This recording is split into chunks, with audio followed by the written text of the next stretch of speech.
पाकिस्तान की सेना को ऑक्सीजन सप्लाई करने का काम ये कांग्रेस पार्टी करती है, उनका मनोबल बढ़ाने का काम ये कांग्रेस पार्टी करती है। ये कांग्रेस का एक तरीका रहा है कि ये लिख के कुछ, मुझे तो कहने में किसी प्रकार का गुरेज नहीं है। ये बाहर से CWC और अंदर से PWC है। बाहर से कांग्रेस वर्किंग कमेटी है और अंदर से देखा जाए तो पाकिस्तान वर्किंग कमेटी है। ऐसे तो नहीं हो सकता है ना कि हर दिन एक नेता बाहर निकल के आए और एक प्रेस कॉन्फ्रेंस करे, इंडिया को कोसे प्रधानमंत्री मोदी जी के खिलाफ बोले और पाकिस्तान के समर्थन में बोल दे। It is more than a coincidence.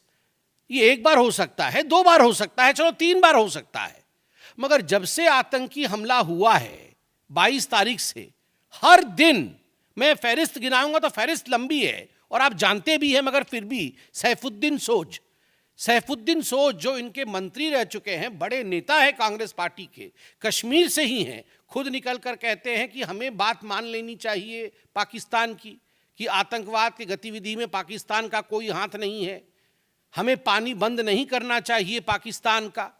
Saifuddin सोज का ये बयान है। सिद्धरमैया जी, रोना धोना शुरू हो गया सिद्धरमैया जी का डे 1 से कि युद्ध नहीं होना चाहिए, युद्ध अच्छी बात नहीं है, पाकिस्तान को छोड़ देना चाहिए। क्यों छोड़ देना चाहिए जी? उसके बाद RB तिम्मापुर जो मंत्री हैं कर्नाटक में, उनका कहना है कि नहीं, सरकार झूठ बोल रही है। ये जो आतंकी आए थे, इन्होंने कोई धर्म नहीं पूछा, किसी से मजहब नहीं पूछी और ऐसे ही गोली चला दी। और जो टूरिस्ट ऐसा कह रहे हैं कि मजहब पूछ करके मारा है, उनका कहीं ना कहीं मेंटल फॉगिंग हुआ है। ये RB तिम्मापुर का बयान है। BK हरिप्रसाद, मंत्री कर्नाटक, बड़े नेता कांग्रेस पार्टी के, वो कहते हैं आपके लिए, भारतीय जनता पार्टी के लिए पाकिस्तान दुश्मन राष्ट्र होगा, एनिमी कंट्री होगी, हमारे लिए तो पाकिस्तान नेबरिंग कंट्री है। मुझे तो आदरणीय हेमंत बिस्वा शर्मा जी की बात याद आ गई। अभी कुछ दिन पहले मैं देख रहा था, हेमंत बिस्वा शर्मा जी ने अपने एक इंटरव्यू में कहा कि एक बहुत बड़ा नेता है कांग्रेस पार्टी का, जो अटारी बॉर्डर से क्रॉस करके 15 दिन तक पाकिस्तान में रहे, बिना किसी को बता करके चले गए पाकिस्तान, और 15 दिन तक पाकिस्तान में रहे। मैंने हेमंत जी का वो इंटरव्यू सुना कि कहीं फ्लाइट से जाना पड़े, एयरपोर्ट से जाना पड़े तो पकड़ में आ जाएंगे, इसलिए चोरी चोरी चुपके अटारी बॉर्डर क्रॉस करके कांग्रेस का एक कद्दावर नेता 15 दिन तक इस्लामाबाद में रहता है। और माननीय हेमंत जी ने जो कहा कि उनके बच्चे भी भारत के नागरिक नहीं हैं, ये तो बड़ा ही गंभीर विषय है। तो ये क्या मामला है? तो BK हरिप्रसाद कहते हैं हमारे लिए तो बड़ा प्यारा नेबरिंग कंट्री है, ये पाकिस्तान जो है एनिमी कंट्री होगी बीजेपी की। हाँ, आपके सांसद 15 दिन रहते हैं, आपके बच्चे यहाँ के सिटीजन ही नहीं है, तो आपके लिए तो नेबरिंग कंट्री होगा ही वो बड़ा प्यारा। रॉबर्ट वाड्रा जी तो सबसे पहले, आतंकी हमला होते ही रॉबर्ट वाड्रा निकल आए थे हिंदुत्व को कोसने के लिए, और ये हिंदुओं के लिए ही हुआ, क्योंकि मुसलमान को परेशान करता है हिंदुत्व की ताकत, इसलिए ये रिटेलिएशन हुआ।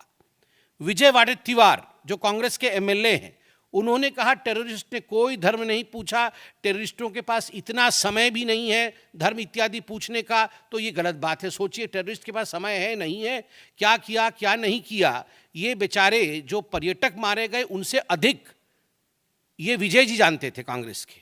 मणिशंकर अय्यर ने कहा the Pahalgam attack is a manifestation of the unresolved questions of partition. Partition के समय जो अनरिजॉल्व्ड क्वेश्चंस थे, उसका ये मैनिफेस्टेशन है, जस्टिफाई कर दिया। और एक मैं बहुत विशेष टिप्पणी कांग्रेस पार्टी के मंत्री हैं हिमाचल प्रदेश में, नाम है चौधरी चंद्र कुमार, ये कृषि एवं पशुपालन मंत्री है, उनके बयान को मैं पढ़ रहा हूं।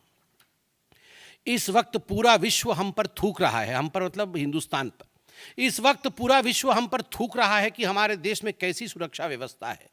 पानी और बिजली रोककर किसी से बदला थोड़ी लिया जाता है। जब सरकार इन आतंकवादियों का खात्मा नहीं कर पा रही है, तो अंत में पड़ोसी देशों पर थोप दिया जा रहा है कि उन्होंने फैलाया है। दहशतगर्दी तो पाकिस्तान में भी है, अफगानिस्तान में भी है, कनाडा में भी है, अमेरिका में भी है। किसी का पानी और बिजली रोक देने से बदला नहीं होता है, ये इंटरनेशनल एग्रीमेंट है। टेबल पर बैठकर पॉलिटिकल सॉल्यूशन ढूंढना पड़ेगा, गोली बंदूक से कोई हल नहीं होता। 28 अप्रैल को चौधरी इंद्र कुमार मंत्री हिमाचल प्रदेश, वो बोल रहे पूरी दुनिया हिंदुस्तान पे थूक रहा है और दहशतगर्दी तो बेचारे वो तो पाकिस्तान भी भुगत रहा है, उनका दोष थोड़ी है ये, तो हम अपने आप को बचाने के लिए पाकिस्तान के ऊपर दोष मढ़ रहे हैं, दोष थोप रहे हैं। आप सोचिए, मैं इनको पीडब्ल्यूसी क्यों ना कहूं, ये बाहर से सीडब्ल्यूसी और अंदर से पीडब्ल्यूसी, बाहर से कांग्रेस वर्किंग कमेटी और ये तमाम जो फहरिस्त मैंने गिनवाई है, इनके बयान सुनने के बाद ये अंदर से पीडब्ल्यूसी, और फिर कहते हैं रिजोल्यूशन में हमें स्ट्रेटेजी बता दीजिए, हमें स्ट्रेटेजी बता दीजिए किस समय, कहां, कैसे, किस हथियार से आप क्या करेंगे, ये स्ट्रेटेजी हमें बता दीजिए। वाह, आपको स्ट्रेटेजी बता दे और आप तुरंत पाकिस्तान पहुंच जाए डिक्लेयर करने के लिए कि ऐसा होने वाला है, तुरंत, बिना, मैं आपको गारंटी करता हूं, इनको अगर स्ट्रेटेजी बताई जाए ये पीडब्ल्यूसी वालों को, तो ये बिना समय गवाए कंपटीशन होगा, होड़ होगा इनके अंदर कि पाकिस्तान को पहले कौन बताएगा। ये सारे पीडब्ल्यूसी वाले वहां पहुंच जाएंगे बताने के लिए। और आपने तो देखा ही होगा, यह भी मैं आपको पढ़ के सुनाता हूं, पाकिस्तान के पार्लियामेंट में सैफुल्ला अब्रू, जो कि सीनेटर हैं पीटीआई के, सैफुल्ला अब्रू ने क्या कहा है, मैं अभी पढ़ देता हूं। सैफुल्ला अब्रू ने कहा कि अखिलेश यादव की समाजवादी पार्टी और आम आदमी पार्टी का जिक्र उसमें किया है और कहा है कि पूरी इंडिया की अपोजिशन पहलगाम हमले की मजम्मत, मतलब बुराई कर रही है, चाहे वह दिल्ली की आम आदमी पार्टी हो या फिर उत्तर प्रदेश की समाजवादी पार्टी, कोई मोदी का